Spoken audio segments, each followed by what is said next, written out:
আর মাত্র এক দুদিনের মধ্যেই রাজ্য জুড়ে শুরু হয়ে যাবে বিধানসভা ভোট, মানে বিধানসভা নির্বাচন। তবে প্রত্যেকের মনেই প্রশ্ন রয়েছে, এই বিধানসভা ভোটে কারা জয়লাভ করবে? তৃণমূল সরকার গঠন করবে নাকি বিজেপি সরকার গঠন করবে? কারণ এই ভোটে যারা জিতবে তারাই কিন্তু সরকারে আসবে, তাদের মুখ্যমন্ত্রী হবে। তাই প্রশ্ন কিন্তু সবার মধ্যেই রয়ে যায়। আজকের এই ভিডিওতে আপনাদেরকে বর্তমানে পশ্চিমবঙ্গে কারা কটা আসনে জয়লাভ করতে পারে তার একটা সম্ভাব্য ফলাফলের বিষয় নিয়ে আলোচনা করব বা জানাবো। দেখুন, প্রথমে জানিয়ে দিই, এটা কিন্তু কোনো চূড়ান্ত সিদ্ধান্ত বা ফাইনাল ফলাফল নয়। 4 তারিখে যে ভোট গণনা হবে, সেই ভোট গণনায় যে সিদ্ধান্ত হবে বা যে ফলাফল আসবে সেটাই কিন্তু চূড়ান্ত ফলাফল।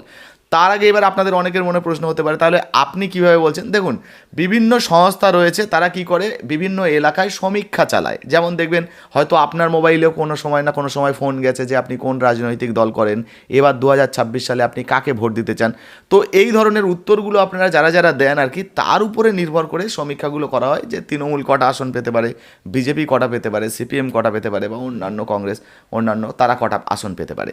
তো এই যে বিভিন্ন সংস্থাগুলো বর্তমানে ওপিনিয়ন পোল করেছে, সমীক্ষা করেছে বা পরীক্ষা নিরীক্ষা করেছে, তার উপরে নির্ভর করে যে ফলাফলটা উঠে এসছে সেটাই আজকের এই ভিডিওতে আপনাদের সামনে তুলে ধরার চেষ্টা করব। আবারও বলছি, ভিডিওটা কোনো রাজনৈতিক প্রেক্ষাপটে না দেখে তথ্যমূলকভাবে দেখবেন। আপনার এলাকায় আপনার বিধানসভায় কে ভোটে জেতার সম্ভাবনা রয়েছে আপনিও কিন্তু কমেন্ট সেকশনে কমেন্ট করে জানাতে পারেন। ভিডিও ভালো লাগলে অবশ্যই লাইক দিয়ে শেয়ার করে দেবেন।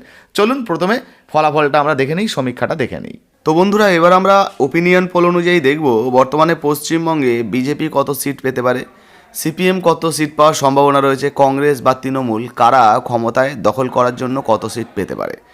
তো দেখুন, এখানে প্রথমেই বলা হয়েছে 2026 ইলেকশন। এবার বাংলার মসনদে কে? কড়া টক্কর বিরোধীদের নাকি সবুজ ঝড়ি? কি বলছে ওপিনিয়ন পোল? দেখুন, এখানে কিন্তু ওপিনিয়ন পোলে যে সমস্ত তথ্য দেওয়া হয়েছে শুধুমাত্র সেটাই আপনাদেরকে আমরা তুলে ধরবো বা দেখাবো। এখানে আমাদের নিজস্ব কোনো মন্তব্য বা মতামত নেই। কবে প্রকাশিত হয়েছে দেখতে পাচ্ছেন, 2026-এর নতুন আপডেটই কিন্তু আপনাদেরকে দেখাচ্ছি। কি কি বলা হয়েছে চলুন এক এক করে এবার আপনাদেরকে দেখিয়ে দিই। দেখুন, এখানে পরিষ্কারভাবে বলা হয়েছে, আমাদের দরজায় কড়া নাড়ছে বিধানসভা নির্বাচন। আর এই বিধানসভা নির্বাচনে কোন দল কত আসন পেতে পারে, কে কত শতাংশ ভোট পেতে পারে, তার একটা আভাস দেওয়ার চেষ্টা করেছে বিভিন্ন সমীক্ষক সংস্থা। অর্থাৎ এই যে সংবাদটি আপনাদেরকে দেখাচ্ছি, এটা কিন্তু এবিপি আনন্দ থেকে আপনাদেরকে দেখাচ্ছি। তবে আপনাদেরকে জানিয়ে দিই, এবিপি আনন্দ নিজে কিন্তু কোনো এই যে সমীক্ষা করেনি। তারা অন্যান্য যে সমস্ত জনপ্রিয় সংস্থা রয়েছে তাদের সমীক্ষাগুলো তাদের প্ল্যাটফর্মে দেখিয়েছে, সেটাই আপনাদেরকে দেখাচ্ছি। দেখুন, এখানে বলা হয়েছে, এর আগেও বলা হয়েছে, সেই 2005 সাল থেকে এবিপি আনন্দ এই ওপিনিয়ন পোল বা এক্সিট পোল আপনাদের সামনে তুলে ধরে পঞ্চায়েত থেকে পুরসভা, লোকসভা থেকে বিধানসভা প্রত্যেকটা নির্বাচনে কিন্তু তারা তাদের মতামত দিচ্ছে।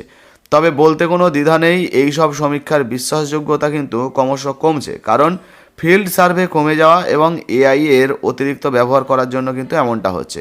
এর ফলে গোটা দেশেই ওপিনিয়ন পোল বা এক্সিট পোলের বিশ্বাসযোগ্যতা নিয়ে নতুন করে প্রশ্ন উঠে যাচ্ছে। মানে বুঝতেই পারছেন, এক্সিট পোল বা এই যে ওপিনিয়ন পোলের তথ্য আপনাদেরকে দেখাচ্ছি, এটা যে সঠিক হবে 100% তেমনটা কিন্তু নয়। 4 তারিখে যে ভোট গণনা হবে তারপরেই কিন্তু ভোট গণনায় যে ফলাফল আসবে সেটাই চূড়ান্ত ফলাফল। তবে আমরা এখন থেকে যে সমস্ত জনপ্রিয় সংস্থাগুলো রয়েছে যারা এই ওপিনিয়ন পোল করেছে বা সার্ভে করেছে, তাদের সার্ভেগুলো দেখে কিছুটা ধারণা তৈরি করতে পারি। দেখুন, এখানে বলা হয়েছে, আজ প্রথমেই দেখে নেওয়া যাক সমীক্ষক সংস্থা ম্যাট্রিজের ওপিনিয়ন পোল। ম্যাট্রিজ এই সমীক্ষা করে 17ই মার্চ থেকে 4ই এপ্রিল। মার্জিন অফ ইরোর 3 থেকে 4% প্লাস মাইনাস হতে পারে। তো ম্যাট্রিজ কী কী বলছে চলুন এক এক করে আমরা দেখে নিই, অর্থাৎ কারা কত আসন পেতে পারে। দেখুন, এখানে কিন্তু একটা লিস্ট বা ছক তৈরি করা হয়েছে, যেখানে বলা হয়েছে ম্যাট্রিজের ওপিনিয়ন পোল সম্ভাব্য আসন। পশ্চিমবঙ্গ বিধানসভা নির্বাচন 2026, মোট আসন সংখ্যা 294টা, ম্যাজিক ফিগার 148টা, মানে 148টা যে পাবে তারা কিন্তু জয়লাভ করবে, মানে সরকার গঠন করবে। এবার যদি আপনারা দেখেন তৃণমূল, তো তৃণমূলের হয়ে কিন্তু ম্যাট্রিজের তরফ থেকে জানানো হয়েছে তৃণমূল পেতে পারে 140টা থেকে 160টা। আর এরপরে দেখুন, বিজেপির বিষয়ে বলা হয়েছে বিজেপি পেতে পারে 130 থেকে 150টা, মানে এখানে কিন্তু জোট টক্করের একটা কথা বলা হয়েছে। যদি তৃণমূল 140 থেকে 160টার মধ্যে পেয়ে যায়, মানে 160 ধরুন পেয়ে গেল, তাহলে তৃণমূল ক্ষমতায় আসবে, সরকার গঠন করবে। আবার যদি 130 থেকে বিজেপি 150 মানে সর্বোচ্চ পর্যায়ে চলে আসে, সেক্ষেত্রে বিজেপি কিন্তু জিতে যাওয়ার সম্ভাবনা থাকবে, বিজেপিও সরকার গঠন করতে পারে। দেখতে পাচ্ছেন এখানে পরিষ্কার বলা হয়েছে বিজেপি 130 থেকে 150টা পর্যন্ত আসন পেতে পারে, আর অন্যান্য যারা রয়েছে তারা 8টা থেকে 16টা পর্যন্ত আসন কিন্তু পেতে পারে।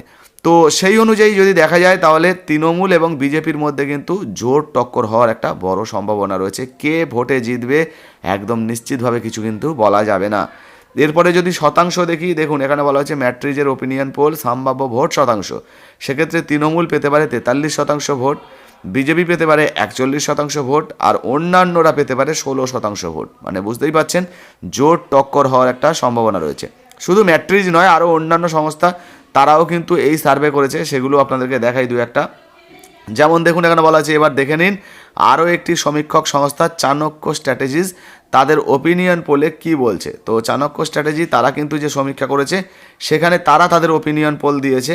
দেখুন চাণক্য স্ট্র্যাটেজির ওপিনিয়ন পোল সম্ভাব্য আসন, সেখানে বলা হয়েছে তৃণমূল কিন্তু পেতে পারে 155 থেকে 165টা আসন, বিজেপি পেতে পারে 110 থেকে 115টা আসন, আর অন্যান্য যারা তারা কিন্তু 9 থেকে 14টা আসন পেতে পারে। তো বোঝা গেল এখানে কিন্তু একটা বড় সমীক্ষার ফলাফল বলা হয়েছে। তবে এই বিষয়ে আপনার নিজস্ব কোনো মন্তব্য মতামত থাকলে অবশ্যই জানাবেন। সব যে সমীক্ষা সঠিক হবে এমনটা কিন্তু নয়, আগেই বলেছি।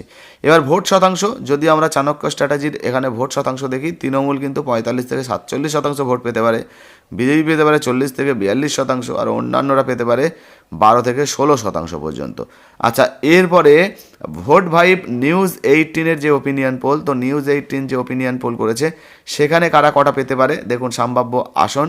পশ্চিমবঙ্গে তৃণমূল পেতে পারে 159 থেকে 169টা, বিজেপি পাওয়ার সম্ভাবনা রয়েছে 120 থেকে 130টা, আর অন্যান্যরা পেতে পারে 3 থেকে 7টা। তো বুঝতে পারছেন এখানে কিন্তু জোর টক্কর বিজেপির সঙ্গে তৃণমূলের হতে পারে। আর আরেকটা বিষয় জানিয়ে দিই, যদি এই গণনাটা উল্টে যায় সেক্ষেত্রে কিন্তু সরকার গঠন কে করবে বলা কিন্তু এখন মুশকিল হয়ে যাচ্ছে। এবারে যদি আমরা শতাংশ দেখি, দেখুন এখানে শতাংশের কথা বলা যায়, তৃণমূল 44% ভোট পেতে পারে, বিজেপি 40%, বাম অর্থাৎ সিপিএম পেতে পারে 4% ভোট, কংগ্রেস পেতে পারে 4% ভোট, আর বলতে পারবো না বলেছে 3%, এবং এখনও ঠিক করেননি আরও 7%। মানে এগুলো যদি আবার ঘুরে যায় সেক্ষেত্রে কিন্তু বড় সমস্যা তৈরি হতে পারে, এবং সরকার কারা গঠন করবে সেটাও কিন্তু বেশ কিছুটা এর উপরেও নির্ভর করতে পারে। তো যাই হোক, এই নিয়ে আপনার যদি নিজস্ব কোনো মন্তব্য মতামত থাকে অবশ্যই কমেন্ট সেকশনে কমেন্ট করে জানাবেন। আপনার কি মনে হয় আপনার বিধানসভায় কে ভোটে জয়লাভ করতে পারে, মানে কোন রাজনৈতিক দল, আপনার কি মনে হয় অবশ্যই কমেন্ট সেকশনে কমেন্ট করে জানাবেন। তো দেখতে পেলেন বিভিন্ন সমীক্ষায় বিভিন্ন কিন্তু মতামত দেওয়া হচ্ছে, কোনো জায়গায় বিজেপির আসন বাড়তে পারে, কোনো জায়গায় তৃণমূলের আসন বাড়তে পারে, এই ধরনের কিন্তু মতামত দেওয়া হয়েছে। তবে এই বিষয়ে আপনার যদি নিজস্ব কোনো মন্তব্য মতামত থাকে অবশ্যই কমেন্ট সেকশনে কমেন্ট করে জানাবেন। ভিডিও ভালো লাগলে লাইক দিয়ে শেয়ার করে দেবেন। ফেসবুক থেকে দেখছেন, ফলো করেননি অবশ্যই আমাদের পেজটা ফলো করে পাশে থাকবেন, আর হ্যাঁ শেয়ার করতে ভুলবেন না। ধন্যবাদ।